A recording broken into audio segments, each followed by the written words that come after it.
কিন্তু হতে পারে তুমি 22,000 সৈন্যের কমান্ডার, কিন্তু কাকে কার মোকাবিলায় পাঠাতে হয় এই জ্ঞানটা তোমার নাই। তবে আল্লাহ ওই জ্ঞানটা আমার আছে বলেই, ওই জ্ঞানটা আমার আছে বলেই আমাকে 22,000 সৈন্যের কমান্ডার করেছে, না হলে তোমাকে করতো না, হলে তোমাকে কমান্ডার করতো। তো আমরা বললে চাকরি ছাড়ো, কিন্তু এই বাচ্চাটার সঙ্গে মোকাবিলায় আমি যাব না। আজাকের 4টা বেটা, সব চাইতে ছোট বেটাটা সামনে এসে হাজির হলো। আমরা কি মরে গেছি? আমার বাবা এই বাচ্চাটার সঙ্গে যুদ্ধে যাবে, আমি যাচ্ছি। ছোট বেটা কমপক্ষে একটা হাফিজ সমান ওজন, একটা কম বেশি একটা হাফিজ সমান ওজন, বিরাট লম্বা চওড়া মোটা তাগড়া। আমরুল সাদের বেটা কি বলছে আপনার আরজাকের বেটা ইমামে কাসিমের মোকাবিলায় এসে হাজির হলো। আসি, এত সুন্দর জীবন, এত সুন্দর জীবন নষ্ট করে কি লাভ হবে? একবার এসে এজিদের সামনে মাথা নিচু করো, এজিদের সামনে নাম লেখাও। দুনিয়া চাও, দুনিয়া যা চাইবে দুনিয়ায়, যদি সুন্দরী নারী চাও দেওয়া হবে, যদি টাকা চাও সোনা চাও দেওয়া হবে। হোসেন কি দিবে? হোসেনের সাথ দিয়ে লাভটা কি? বলে আরজাকের বেটা, তোর পরামর্শ নেওয়ার জন্য আমি এখানে আসিনি, যে কাজের জন্য এসেছি কাজ কর, যুদ্ধে এসেছি যুদ্ধ কর, যুদ্ধে এসেছি যুদ্ধ কর। আরজাকের বেটা একটু রাগ হলো, বলে কাসিম সহ্য করতে পারবে না, আমি আরজাকের বেটা। ইমামে কাসিম বলে আমি আলীর পোতা, হাসানের বেটা। শোনে রে, যতক্ষণ তোর সঙ্গে যুদ্ধ শুরু করিনি তোর ভালো। কিরকম?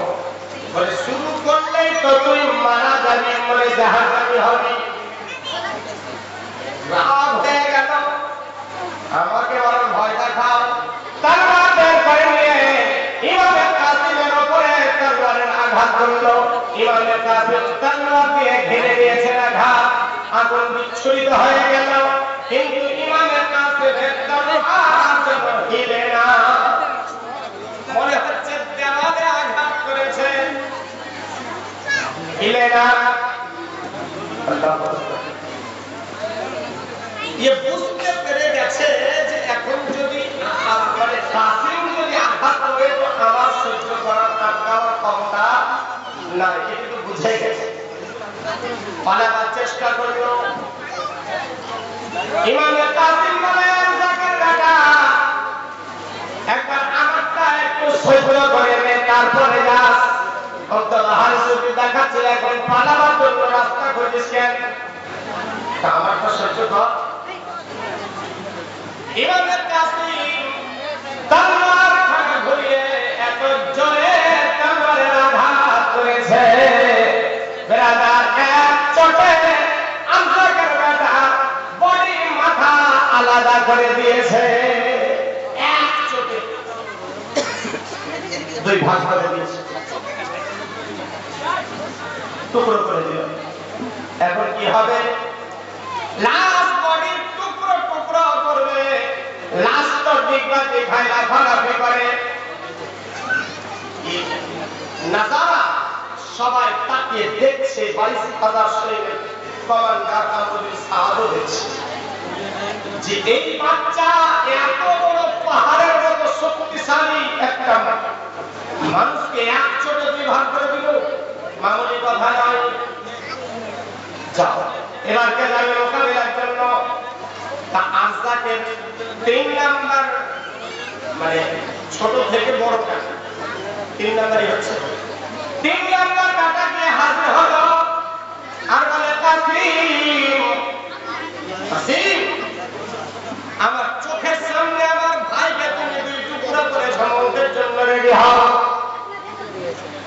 ইমাম কাসিম বললেন তোমার চোখের সামনে দুই টুকরো করলাম তো ভয় হয় না?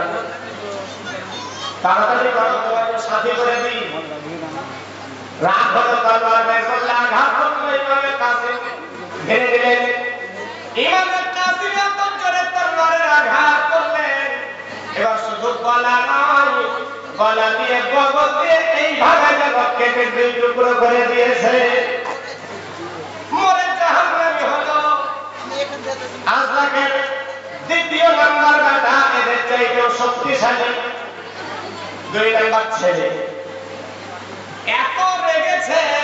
আচ্ছা বলেন, নিজের মায়ের পেটের 2 ভাইকে যদি চোখের সামনে টুকরো করে রাগ হওয়াটা কেমন হবে?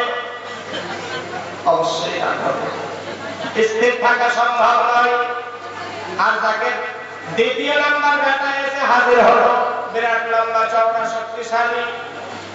কাসিম, আমার চোখের সামনে আমার 2 ছেলেকে তুমি শহীদ করে শেষ করেছো, তোমাকে ছাড়বো না। ইমাম কাসিম বলে তোমার যত আছে একের পর এক নিয়ে এসো, আমি কাউকে পরোয়া করি না। তলোয়ারের সঙ্গে যুদ্ধ শুরু হলো, তলোয়ারের আঘাত করলো, ইমাম কাসিম ঘিরে নিলেন। ইমাম কাসিম এবার তলোয়ারের আঘাত করেছেন এক চোটে, এবার গলা মাথা নয়, এবার কোমর দিয়ে যেন ভাগ করে 2 টুকরো করে দিয়েছে।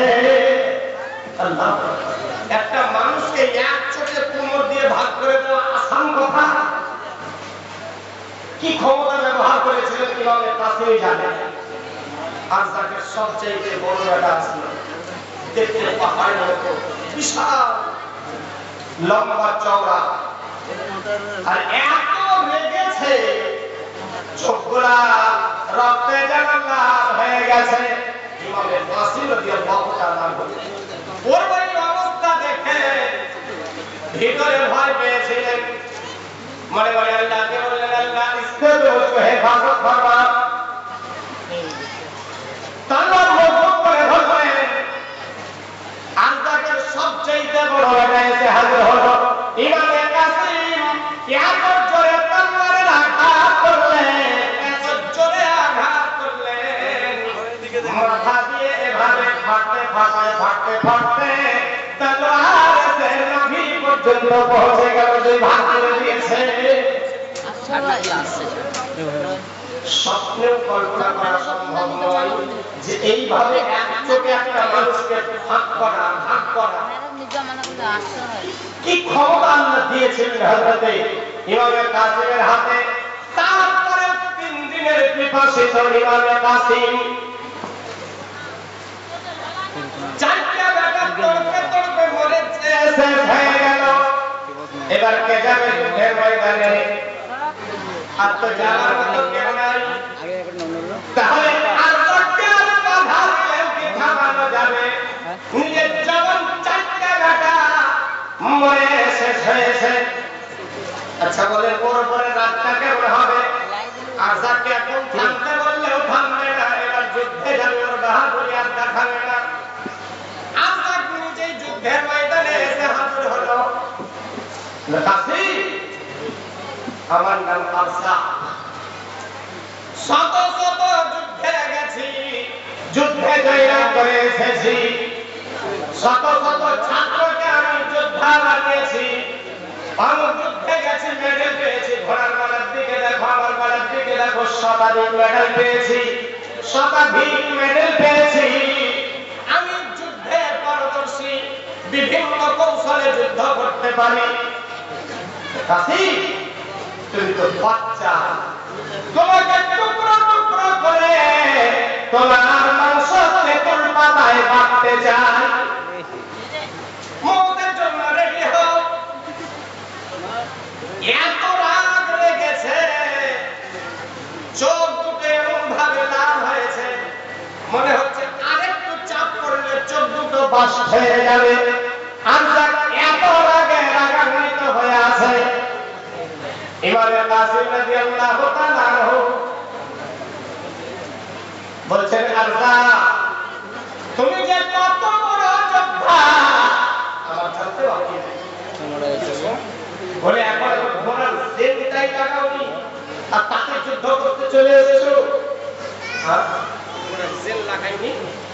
দেখো ঘোড়ার পেটের দিকে যেমন তাকিয়েছে ইমামে কাসিম এক চোট এক সাইড ধসিয়ে দিয়েছে উপর থেকে নিচে পড়ে গেল উপর দিকে তাকিয়ে ইমামে কাসিমের দিকে চেয়ে বলে কাসিম তুমি আমার সঙ্গে চাল চাললে তুমি আমার সঙ্গে চাল চাললে ইমামে কাসিম বলেছিলেন তুমি না 101 রকমের চাল জানো এক চালে বুদ্ধি আউট এক চালে বুদ্ধি শেষ না তুমি পায়তারা পাল্টিয়ে পাল্টিয়ে যুদ্ধ করতে জানো কোথায় গেল তোমার বাহাদুরি এবার যদি কাউকে বলে যুদ্ধে যাও মোকাবিলা করো আর কেউ আসবে আর জান দিতে কেউ আসবে না কারণ আরজাকের মতো বাহাদুর যোদ্ধা যদি ওখানে টিকতে না পারে বাকিগুলির কি ক্ষমতা আছে কিভাবে কাসিমের সামনে টিকবে আমরা বিনসার ওয়ার্ডার দিলে একসঙ্গে ঘিরে নাও 10 জন একসঙ্গে এসে ঘিরে নিয়েছে চারিদিক থেকে তলোয়ারের আঘাত করে 10-20 জন একসঙ্গে যদি তলোয়ারের আঘাত করে আচ্ছা বলেন তো কাকে মারবে আর কাকে বাঁচাবে ওর মধ্যে এমন লড়াই শুরু হয়েছে কাউকে মারে কাউকে ঘেরে এমন তুমুল যুদ্ধ চলছে কোথাও ছিঁড়ে গেছে কোথাও ফেটে গেছে কোথাও মাংস ঝরে গেছে এমন অবস্থায় ইমামে কাসিম গোটা শরীর রক্তাক্ত হয়ে গেছে গোটা শরীর রক্তাক্ত হয়ে গেছে এত পিপাসা লেগেছে পিপাসা জানার মানাতে পারে না ইমাম কাসিম ঘোড়াকে ইশারা করলেন ঘোড়া রে একবার চাচার খেয়াতে নিয়ে চল 10 জনের মাঝখান থেকে সাইড নিয়ে ঘোড়া এত জোরে দৌড়েছে এক দৌড়ে ইমামে হোসেনের সীমায় এসে হাজির হয়েছে গোটা শরীর যেন রক্তাক্ত ঘোড়া থেকে নেমে ইমামে হোসেন ইমামে কাসিমকে বলেন ভাতিজা যুদ্ধের ময়দানে কাউকে পিঠ দেখিয়ে ঘুরে আসতে হয় না তুমি কেন পিঠ দেখিয়ে ঘুরে আসলে ইমামে কাসিম বলে চাচা আমি কাউকে পিঠ দেখাইনি আর দেখাতেও চাই না কিন্তু চাচা পিপাসা যখন মানে না পিপাসার জ্বালা সহ্য করতে পারি না চাচা যান এক ঘট পানি যদি এনে দিতে পারে কসম খোদা করে বলি চাচা যান ये 22,000 কেন 22 লক্ষ আসলে আমি কাসিম পরোয়া করব না চাচা গো পানি চা ইমামে হোসেন বলেছিলেন ভাতিজা কাসিম তিন হয়ে গেল চোখের পানি ব্যতীত অন্য কোনো চোখে পানি দেখিনি আমার জিহ্বাটা চলছে না পানি পিপাসা একটা দিন রোজা রাখলে মনে হয় সন্ধ্যার সময় যে সমুদ্রের পানি পান করে নিব পেট ভরবে তার কলসি পানি শুকিয়ে যাবে কিন্তু পিপাসা বেরোবে না মরুভূমি উত্তপ্ত বালির উপরে 3 দিন ধরে কচি কচি বাচ্চা পর্যন্ত পিপাসিত ব্রাদার ইমামে কাসিম ইমামে হোসেনের জিভ খানা চুষতে লাগলেন শান্ত হয় অল্প জীবনই এমন একটা জিনিস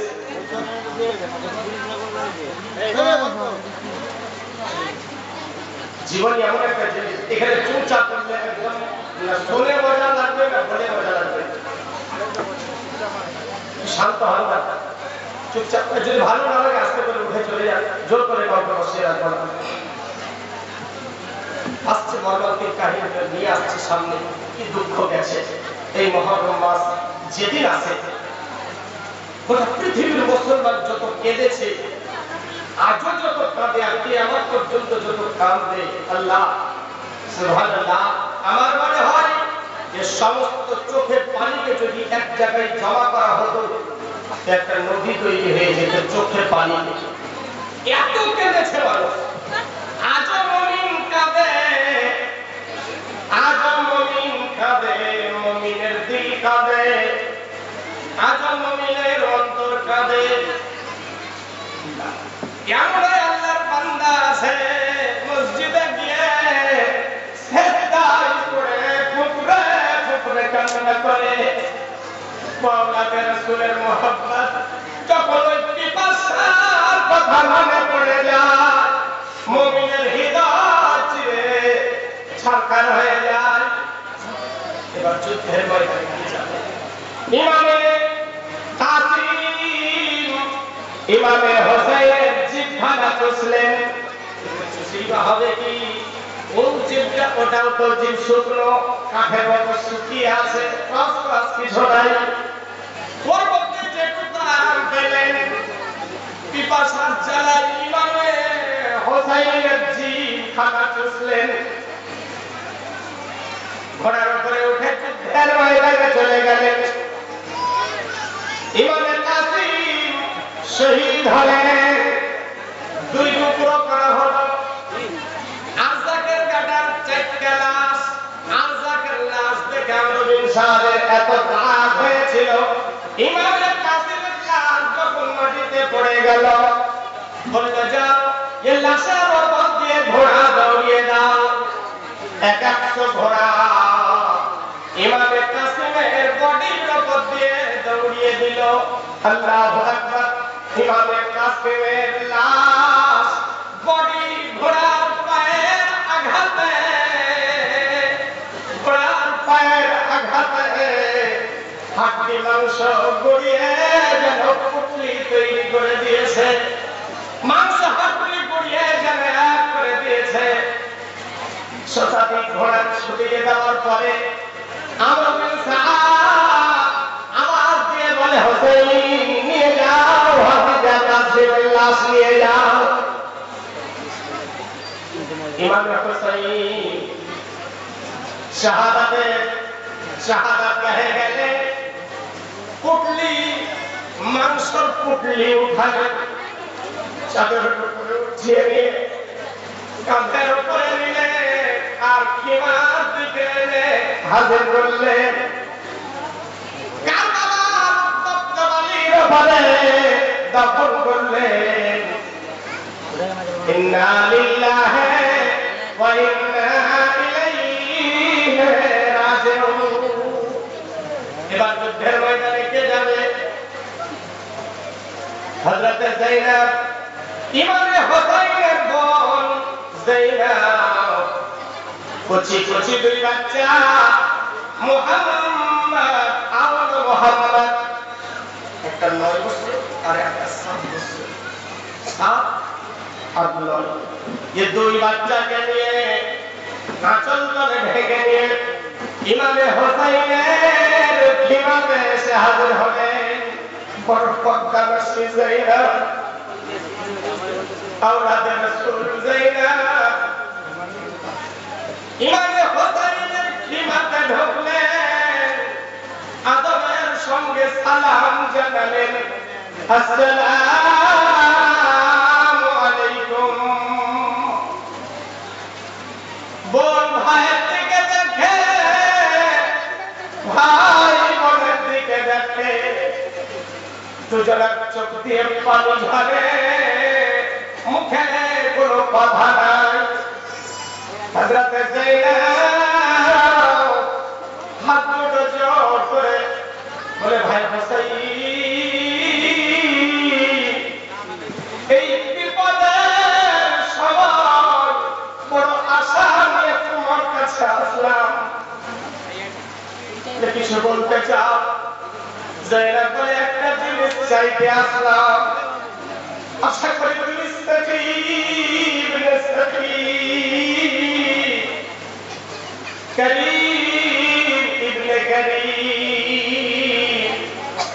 কোনদিন কাউকে ঘোরাওনি, আর আজকে আমাকে তুমি ঘোরাবে বলে আমি মনে করি না। বলে, বল যায়েনব কি চাও? কি তোমাকে এই বিপদের টাইমে দিয়ে সাহায্য করব। হযরত যায়েদ বলে ভাই হুসাইন আমার কাছে বড় কিছু দেওয়ার মতো নাই, আমার দুই কচি কচি বাচ্চা আমরা মুহাম্মদকে যুদ্ধে যাওয়ার অর্ডার চাইছিলাম। ইমাম হুসাইন তোমরা কোন যায়েদ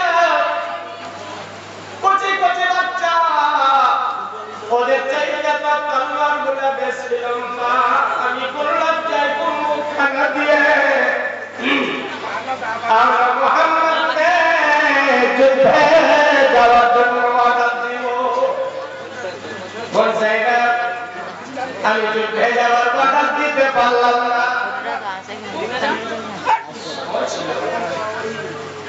কি করুন সময়, আগুন চলছে মনে হয় দুপুর হয়ে গেছে। কারবালার ময়দানে মনে হচ্ছে সূর্য যেন জোশে এসে গেছে, এত সূর্যের তাপ পানি আগুনের মতো গরম হয়েছে। কি হবে হযরত ইমাম হুসাইন বলেন আমি যুদ্ধে যাওয়ার অর্ডার দিতে পারলাম না। হযরত বলতে বেরিয়ে আসে, শুনতে পেলেন কিন্তু বুঝতে পারলেন না। পিছন দিক থেকে আওয়াজ দেয় ঘুরে দাঁড়ালেন, বলে কিছু কি বলছিলে? হযরত যায়েদ মাথা নিচু করে বলে ভাই হুসাইন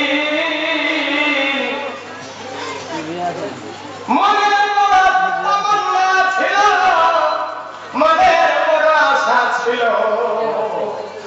আমার কলেজার টুকরা আমার মুহাম্মদকে যুদ্ধের ময়দানে পাঠিয়ে তারা শহীদ হয়ে যাবে।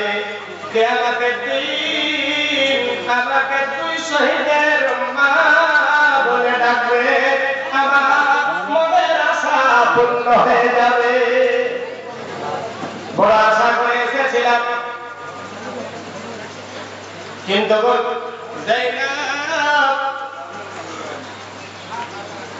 কোথায় আলো মুহাম্মদ মায়ের আঁচল থেকে বেরিয়ে বলে বাবা যান এই যে আমরা আওলা মুহাম্মদ হাজির আছি, বাবা যান একবার বাধা দেন যুদ্ধের ময়দানে যাই, আর আমরা সাহায্যে দেখিয়ে দিব যুদ্ধ কার নাম, যুদ্ধ কাকে বলে, যুদ্ধ কিভাবে করতে হয় আমরা সাহায্যে দেখিয়ে দিব। কুচি কুচি বাচ্চা হিন্দির বিপাশিত 7 বছর আর 9 বছরের বাচ্চার মুখ দিয়ে যদি এমন কথা বের হয়, ইমাম হুসাইন বুকে জড়িয়ে ধরে গালে চুমু দিয়ে জিজ্ঞাসা করে ভাই আওলা মুহাম্মদ এ কথাগুলি তোমরা কার কাছে শিখলে? বলে বাবা যান মা জননী দিন ধরে ইমার ভিতরে আমাদেরকে কথা বলে ট্রেনিং দিয়েছে, তাই আমরা কথা বলে মুখস্থ করেছি। দুই ছেলেকে চুমু দিয়ে বলে যাও তোমরা তোমার মায়ের কাছে বিদায় নিয়ে যাও, যুদ্ধের ময়দানে যাও। কুচি কুচি দুইটা এখন তাদের যুদ্ধের বয়স হয়নি, টাইম হয়নি, মা জননী কচি কচি দুই লালকে যুদ্ধের দুলহা সাজালে, কোমরে বেল্ট পরিয়েছেন, পায়জামা পাঞ্জাবি পরিয়েছেন, মাথায় পাগড়ি বেঁধে দিয়ে যুদ্ধের জন্য মা জননী যুদ্ধের দুলহা সাজিয়ে দিলেন। দুই ছেলে ঘোড়ার উপরে উঠে যুদ্ধের ময়দানে রওনা হবে।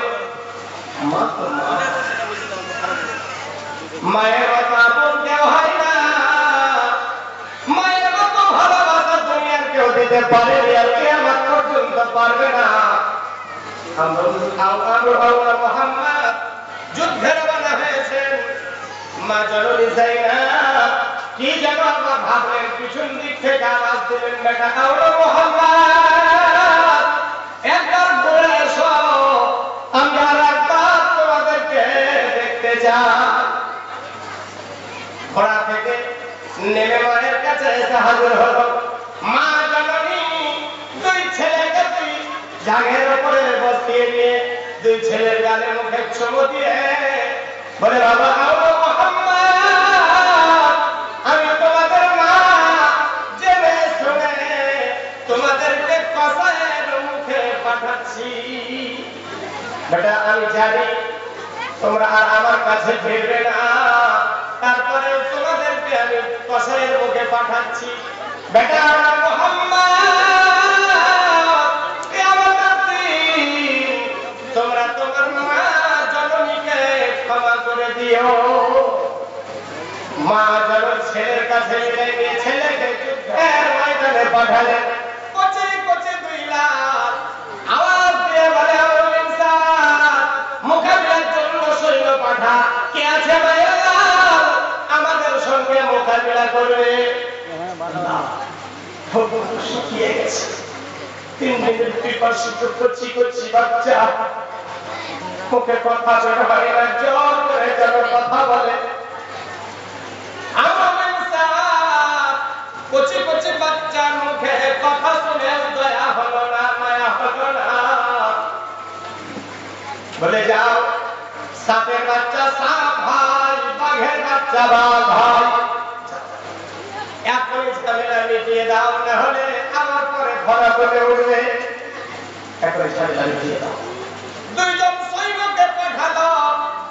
কচি কচি বাচ্চা ধমক দিয়ে তাদের কাছ থেকে তলোয়ারখানা কেড়ে নিল আর চুলের মুঠিটাকে ধরে কারণ তপ্ত বালির উপরে চিত করে যেন শুয়ে দিল। হাত দুটোকে বুকের সঙ্গে এইভাবে একবার চেপে ধরেছে, সিনার উপরে পা দিয়ে চেপেছে আর হাসি জমাই করার মতো শুয়েছে। আল্লাহু আকবার। কচি কচি বাচ্চা আওলা মুহাম্মদকে আমর বিন সাদের দ্বারা হাসি জমাই করার মতো জমাই করলো। শুধু জমাই করে ছেড়ে দেয়নি, মাথাটা কেটে আলাদা করে নিয়ে দূরে ছুড়ে দিল। একটা হাত কেটে নিয়ে আরেকদিকে ছুড়ে দিল, পা কেটে নিয়ে আরেকদিকে ছুড়ে, গোটা কারবালার ময়দানে গোটা বডি টুকরো টুকরো করে যেন ছিটিয়ে দিল। আওয়াজ দিয়ে বলে, আমর বিন সাদ, হোসাইন নিয়ে যাও, তোমার দুই ভাইয়ের লাশ নিয়ে যাও। ইমাম হোসেন ময়দানে গেলেন আর ময়দানে গিয়ে লাশ খুঁজছেন, তো লাশ নাই, লাশ কোথায়? ইমাম হোসেন দেখতে পেলেন হাত একদিকে পড়ে আছে, পা একদিকে পড়ে আছে, মাথা একদিকে, বডি একদিকে পড়ে আছে। ইমাম হোসেন সাদা একখানা চাদর বিছিয়ে দিয়ে টুকরো টুকরো অংশগুলোকে চাদরের উপরে জমা করলেন। ইমাম হোসেন চাদরের 4টা কোণ একসঙ্গে জমা করে ধরে নিয়েছেন, পুটলিখানা কাঁধের উপরে নিয়েছে। দাঁড়াতে চায় কিন্তু দাঁড়াতে পারে না। ইমাম হোসেনের মনে হয় যেন কোমরটা ভেঙে গেছে। আল্লাহু আকবার। মাথা নিচু করে ইমাম হোসেন বলেছিলেন, আল্লাহ পরীক্ষা নিতে দাও, কিন্তু আল্লাহ পরীক্ষায় পাস করার ক্ষমতা দাও।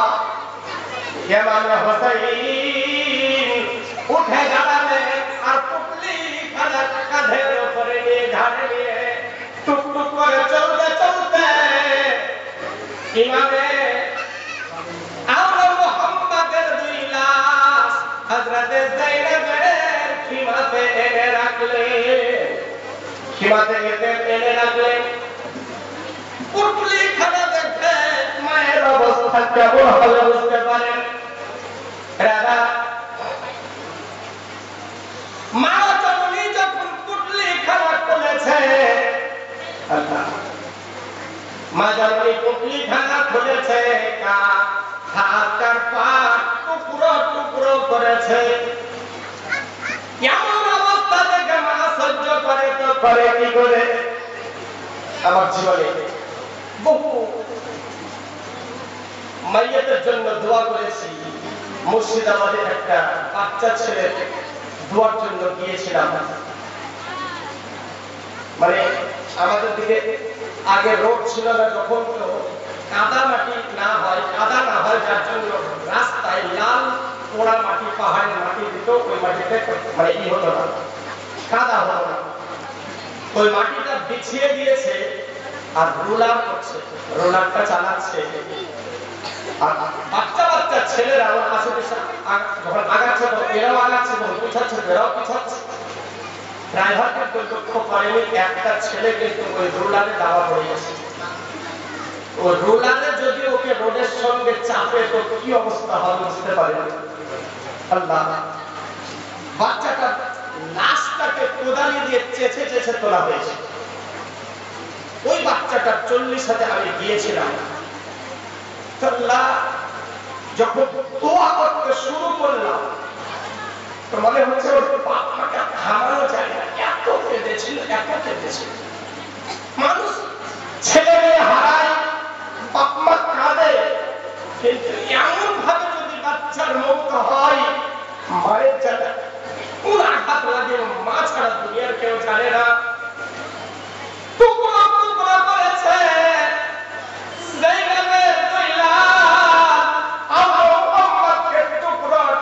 করেছে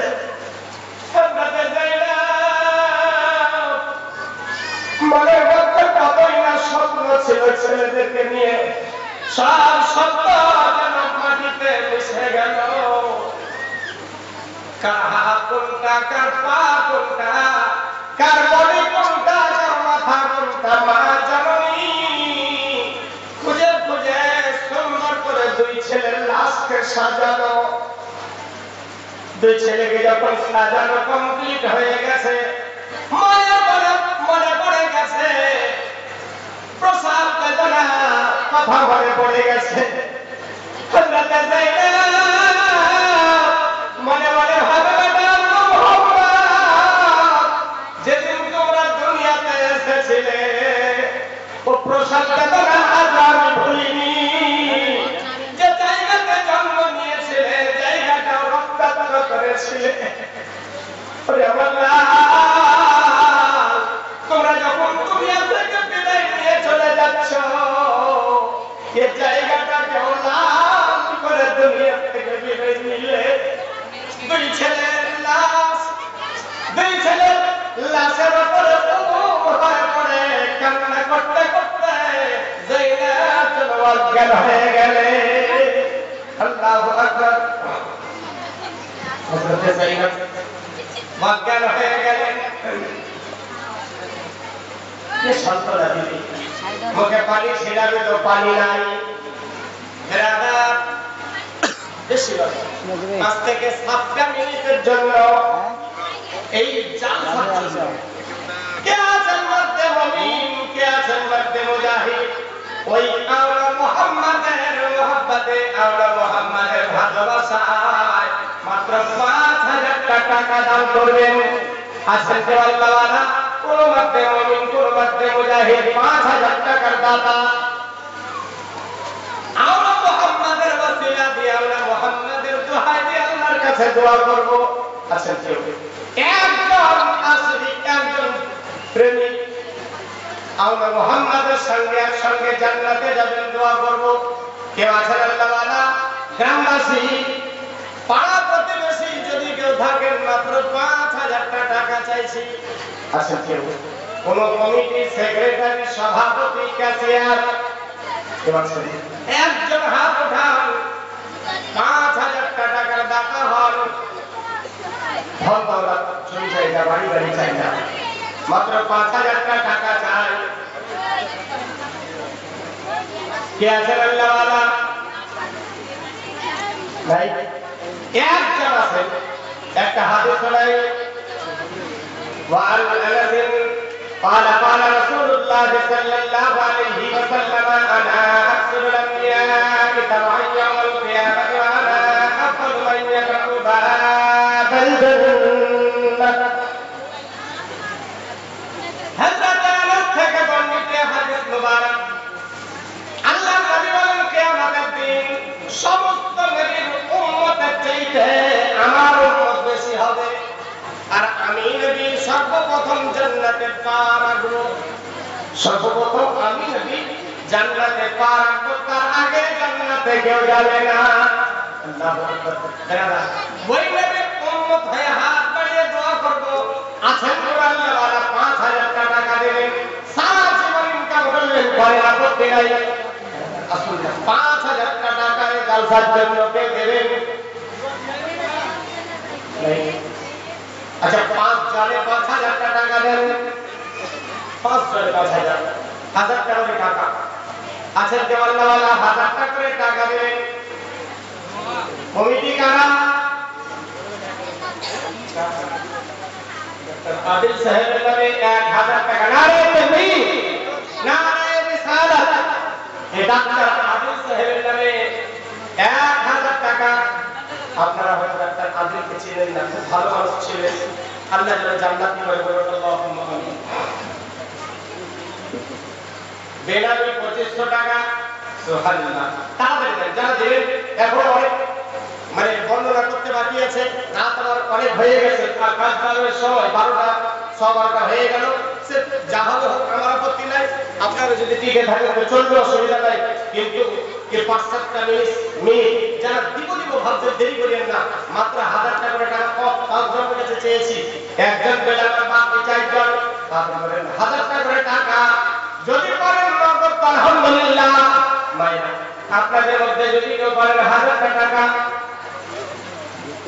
जी करता है आंख बिछाए कदमों में गिर जाए, नबी जी आ रहे हैं, नबी जी आ रहे हैं। आमीन नबी के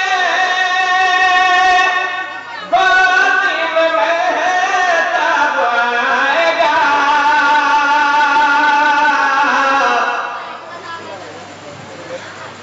दाई हलीमा के घर में वो मेहमान बन के जाएगा।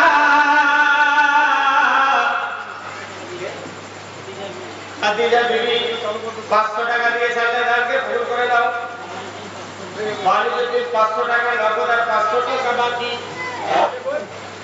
500 টাকা নগদ আর 500 টাকা বাকি, মানে তার মানে 2000 টাকা পেলাম এখন পর্যন্ত, 3টা বাকি। ये বাকিটা কি ভালো লাগে না? তাড়াতাড়ি করে 1000 টাকা করে টাকা দেন। মায়েরা আপনাদের মধ্যে 5 জন মা 5000 টাকা দেন। 1000 টাকা আপনার বর্তমানে কোনো টাকা নেই, 1000 টাকা মামুলি ব্যাপার। আর এমনিতে লক্ষ্মীর ভান্ডার নাকি জি ওটাই তো বলছি। মায়েরা 1000 টাকা করে টাকায় 11 মাস আপনারা খান, একটা মাসের টাকা জালসার জন্য চাই 1000 টাকা। যদি আপনি পারেন নগদ আলহামদুলিল্লাহ, যদি না পারেন পরে দিয়ে নামটা লেখান। তবে একটা কথা, মহিউদ্দিন জিলানী 1000 টাকার দাতা, আল্লাহ তাকে কবুল করে নাও। মনে আশা করলাম তাদের করে দেরি করিও না, দেরি করলে আমার সময় নষ্ট হবে। রায়হান রাজা 1000, রবিউল ইসলাম 500 টাকা, আল্লাহ তাকে কবুল করে নাও। মনে আশা করলাম দাই হালিমা কে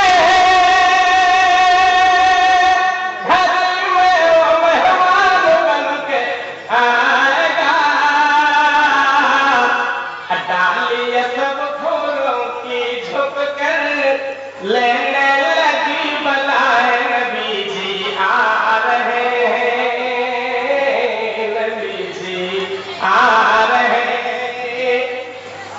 जन्नत जमीन पर है,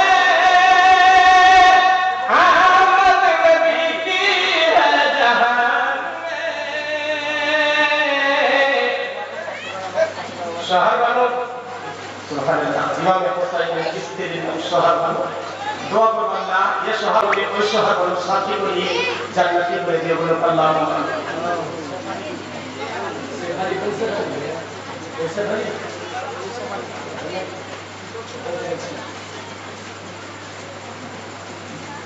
जन्नत ज़मीन पर है आमद नबी की है जहान में चाँद सितारों में नूर बिखेरा आसमान में अपनी शवाए आज लुटाए अपनी शवाए आज लुटाए खुल कर दिल दिखलाए नबी जी आ रहे हैं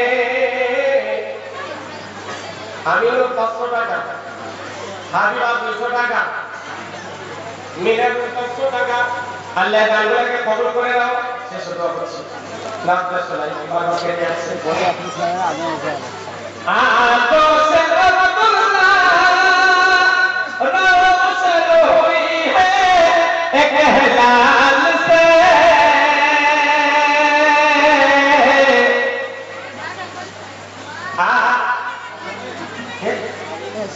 साजिनू बीबी 500 টাকা দিয়েছেন আল্লাহ তাআলাকে কবুল করে নাও आंखों से अब्दुल्लाह रोशन हुई है एक हलाल से कुर्बान हो जाए कहते कोई अबू या बिलाल से जल्दी जल्दी जल्दी जल्दी जल्दी वो काबिल आए आकर आजा सुनाए नबी जी आ रहे हैं नबी जी आ रहे हैं असहाब आला का जिनके लिए दिल बेकरार था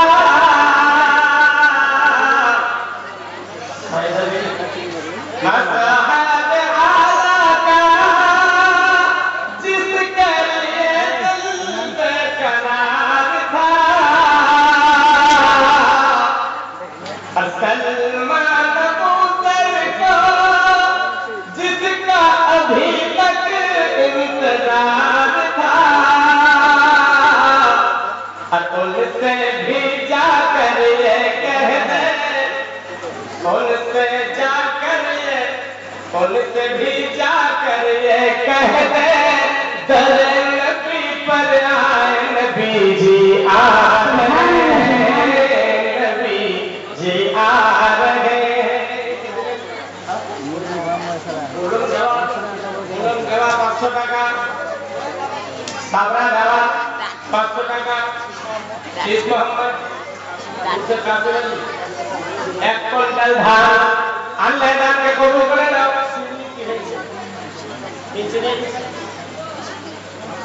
আলহামদুলিল্লাহ সিনি হয়েছে খিচুড়ি তো এই খিচুড়ি ভালো না বিরিয়ানি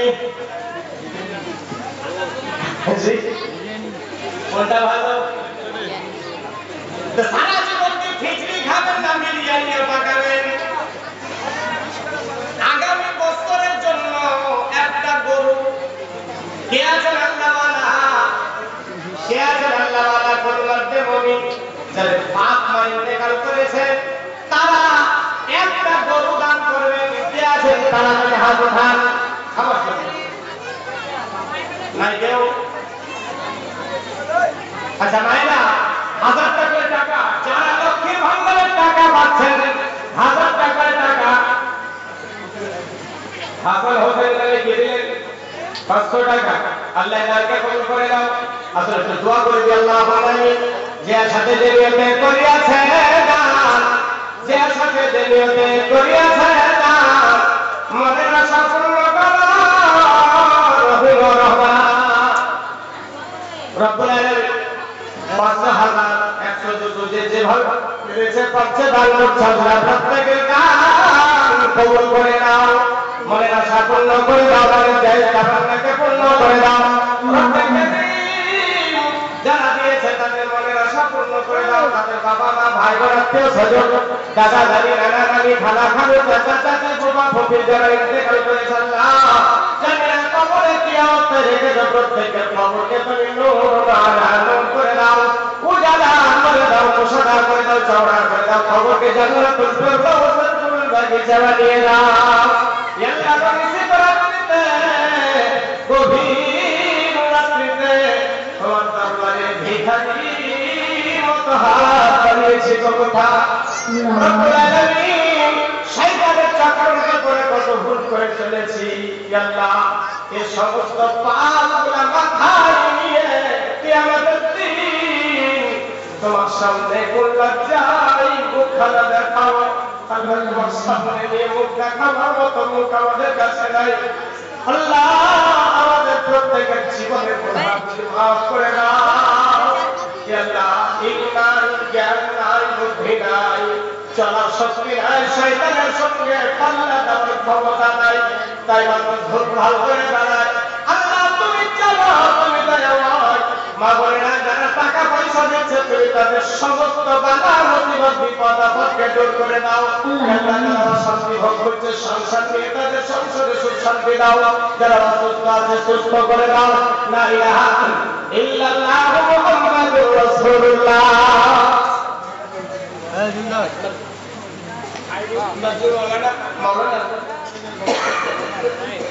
আজমাল সাহেব 1000 টাকার দাতা 1000 টাকা ছোট বাচ্চার নামে দান করে সন্তানকে কবুল করে নাও লাল বাবু 600 টাকা দিয়েছে দান 600 কে নিচে পছন্দ হলে 1000 হবে ওটাই তো বলছি হয় 500 হবে হলে 1000 হবে 100 টাকা নগদ আর 500 টাকা বাবা মানে বাকি আল্লাহ দানকে কবুল করে দাও মনের আশা পূর্ণ করে দাও এইবারে জামাই খাইব 2100 সুবহানাল্লাহ নারে তাকবীর নারে রিসালাত রাসূলুল্লাহ এইবার জামাই খাইবুল সাহেব 2100 টাকা দান করেছে মনে হয় শ্বশুর বাড়ির মজা পেয়েছে না হয় দিবে নাকি আলহামদুলিল্লাহ আর এখানে আর জামাই কেউ নাই এ পাড়ার জামাই আর কেউ নাই এখানে আর যদি কেউ জামাই থাকেন তাড়াতাড়ি আসেন তাহলে মান সম্মান যায় নিয়ে আসেন